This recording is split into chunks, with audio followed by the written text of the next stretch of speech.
Bonjour et bienvenue sur Santé tous les jours 247. Aujourd'hui, nous allons plonger au cœur des mécanismes complexes d'interaction entre les rayons UV et notre peau. En explorant en détail les différents types de rayons UV, les dommages qu'ils peuvent causer à court et à long terme, les stratégies de protection solaire les plus efficaces, les ingrédients actifs à privilégier pour renforcer la barrière cutanée et réparer les dommages, les mythes courants à déconstruire, ainsi que les conseils personnalisés pour une protection solaire optimale, adaptée à chaque type de peau et à chaque situation. Nous aborderons également les dernières recherches en dermatologie, en cosmétologie et en biologie moléculaire pour vous fournir des informations complètes et à jour. Les mécanismes d'action des rayons UV sur la peau. Les rayons UV sont des rayonnements électromagnétiques invisibles émis par le soleil, qui pénètrent dans la peau et interagissent avec les molécules biologiques essentielles, telles que l'ADN, les protéines structurales, collagène, élastine et les lipides membranaires. Nous explorerons en profondeur les mécanismes par lesquels les rayons UV provoquent des dommages à l'ADN, en induisant des mutations génétiques, des cassures de brins d'ADN et la formation de dimères de pyrimidine, ce qui augmente considérablement le risque de cancer de la peau. Nous examinerons également les effets des rayons UV sur la production de mélanine, le pigment responsable de la couleur de la peau, en détaillant les voies de signalisation impliquées, les types de mélanine, eumélanine, phéomélanine, et leur rôle dans la photoprotection. Nous aborderons également l'impact des rayons UV sur le système immunitaire cutané, en explorant les mécanismes d'immunosuppression, l'altération des cellules de Langerhans et l'augmentation du risque d'infection cutanée. Enfin, nous discuterons des effets des rayons UV sur le vieillissement prématuré de la peau, en examinant la dégradation du collagène et de l'élastine, la formation de rides et de taches pigmentaires, ainsi que le rôle des radicaux libres et du stress oxydatif. Les différents types de rayons UV. Il existe 3 types de rayons UV émis par le soleil: UVA, UVB et UVC, chacun ayant des caractéristiques et des effets spécifiques sur la peau. Les rayons UVA, qui représentent environ 95% des rayons UV atteignant la surface de la Terre, pénètrent profondément dans le derme et sont responsables du vieillissement prématuré de la peau. Des dommages à long terme tels que les rides, les taches pigmentaires et la perte d'élasticité, ainsi que de certains types de cancers de la peau. Les rayons UVB, qui représentent environ 5% des rayons UV atteignant la surface de la Terre, affectent principalement l'épiderme et sont responsables des coups de soleil, des brûlures et de la plupart des cancers de la peau. Les rayons UVC, qui sont les plus énergétiques et les plus dangereux, sont heureusement absorbés par l'atmosphère et n'atteignent pas la surface de la Terre. Nous examinerons en détail les caractéristiques de chaque type de rayon UV, longueur d'onde, intensité, pénétration, leurs effets spécifiques sur la peau, dommages à l'ADN, production de mélanine, inflammation, et les stratégies de protection spécifiques, filtre UVA, filtre UVB, vêtements de protection. Les dommages causés par les rayons UV. L'exposition excessive et répétée aux rayons UV peut entraîner une multitude de dommages cutanés, allant des effets aigus tels que les coups de soleil et les brûlures, aux effets chroniques tels que les cancers de la peau et le vieillissement prématuré. Nous examinerons en détail les différents types de cancers de la peau, mélanome, carcinome basocellulaire, carcinome épidermoïde, en abordant leurs facteurs de risque, leurs signes cliniques, leurs méthodes de diagnostic et leurs options de traitement. Nous explorerons également les différents signes de vieillissement prématuré de la peau, rides, ridules, taches brunes, perte d'élasticité, texture irrégulière, en expliquant les mécanismes moléculaires impliqués et les stratégies de prévention.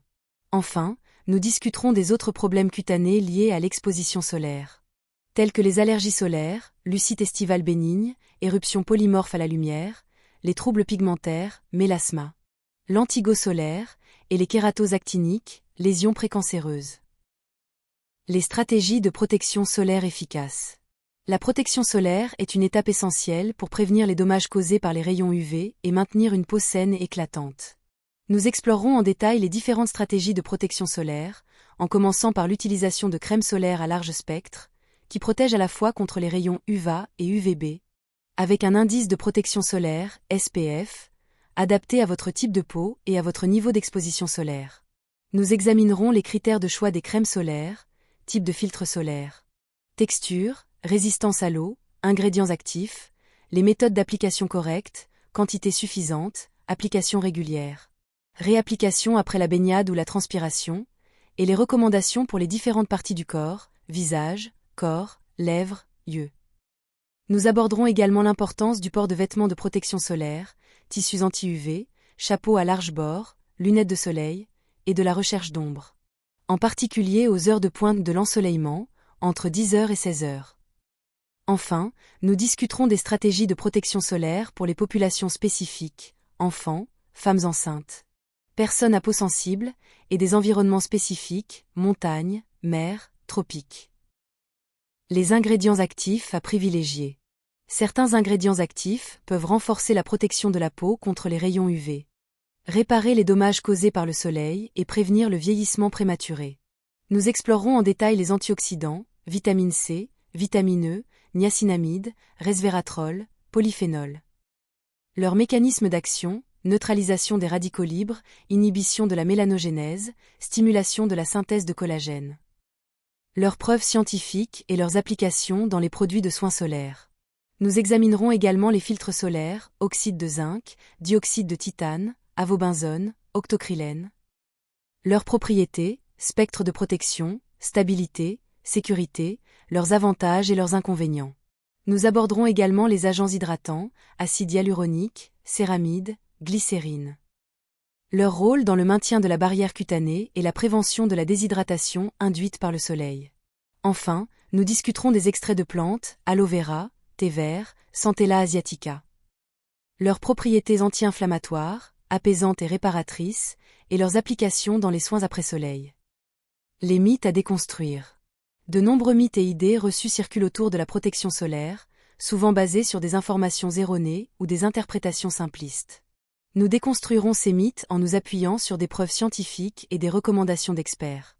En abordant des sujets tels que l'idée que les peaux foncées n'ont pas besoin de protection solaire. En réalité, toutes les peaux sont sensibles aux rayons UV. Même si les peaux foncées ont une protection naturelle plus élevée, que les crèmes solaires empêchent la production de vitamine D, en réalité. Une exposition solaire modérée permet de synthétiser suffisamment de vitamine D, et les crèmes solaires n'empêchent pas complètement cette synthèse. Que les cabines de bronzage sont sans danger. En réalité, les cabines de bronzage émettent des rayons UVA et UVB, qui augmentent considérablement le risque de cancer de la peau. Que les nuages bloquent les rayons UV. En réalité, les nuages peuvent laisser passer une partie des rayons UV, et il est donc important de se protéger même par temps nuageux. Que les produits solaires naturels sont plus efficaces que les produits solaires synthétiques. En réalité, l'efficacité des produits solaires dépend de leurs ingrédients actifs, et non de leur origine. Et que les produits solaires périmés sont toujours efficaces. En réalité, les produits solaires ont une date de péremption, et leur efficacité diminue avec le temps.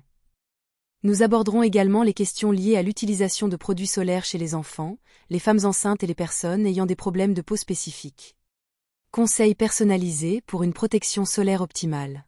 La protection solaire doit être adaptée à chaque type de peau, à chaque activité et à chaque environnement, en tenant compte des besoins spécifiques de chaque individu. Nous fournirons des conseils personnalisés pour les peaux sensibles, choix de produits hypoallergéniques, sans parfum, sans alcool. Les peaux à tendance acnéique, choix de produits non comédogènes, à texture légère. Les enfants, choix de produits adaptés à leur âge, à leur peau délicate. Les femmes enceintes, choix de produits sûrs, sans ingrédients controversés. Les sportifs, choix de produits résistants à l'eau et à la transpiration. Et les personnes vivant dans des régions ensoleillées, choix de produits à SPF élevé, à large spectre. Nous aborderons également les questions liées à la protection solaire des lèvres, utilisation de baume à lèvres avec SPF. Des yeux, port de lunettes de soleil avec protection UV, et du cuir chevelu, utilisation de chapeaux, de foulards ou de produits capillaires avec SPF. Enfin, nous discuterons des stratégies de protection solaire pour les différentes activités, plages, montagnes, villes, et les différents moments de la journée, matin, midi, après-midi. La protection solaire est un geste essentiel pour préserver la santé et la beauté de la peau à court et à long terme. En comprenant les mécanismes d'action des rayons UV. Les différents types de rayons UV, les dommages qu'ils peuvent causer, les stratégies de protection solaire les plus efficaces, les ingrédients actifs à privilégier, les mythes à déconstruire et les conseils personnalisés, nous pouvons adopter une approche éclairée et responsable de la protection solaire. N'oubliez pas de consulter un professionnel de la santé ou un dermatologue en cas de questions ou de préoccupations spécifiques. Merci de nous avoir suivis sur Santé tous les jours 247.